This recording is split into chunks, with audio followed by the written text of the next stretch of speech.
It is 6:27. Let's get your national headlines this morning, starting with the controversy in the music industry. The co-founder of Rolling Stone magazine has been removed from his leadership position at the Rock and Roll Hall of Fame because of what he said about black and female artists. Here's ABC's Derek Dennis.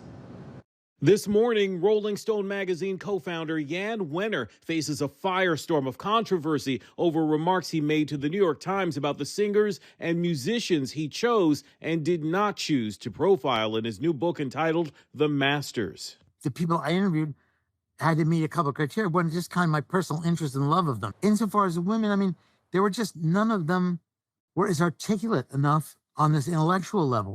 Wenner's profiles were of white male performers, including Mick Jagger, John Lennon, and Bono, while notable women and black performers were not profiled. It's not that they're not creative geniuses.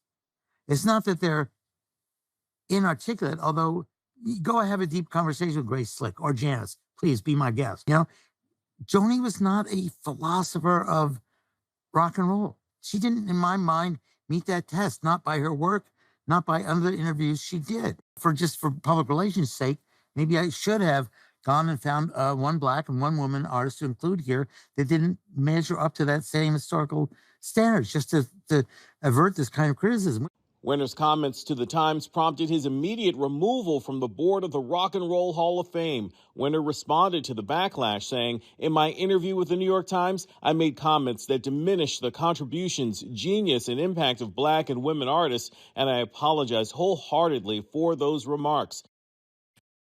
Wenner said in his Times interview that he profiles of only white male performers were not deliberate, adding that, quote, "it just fell together that way," end quote. And that in retrospect, he does wish he would have interviewed the late Marvin Gaye or Otis Redding.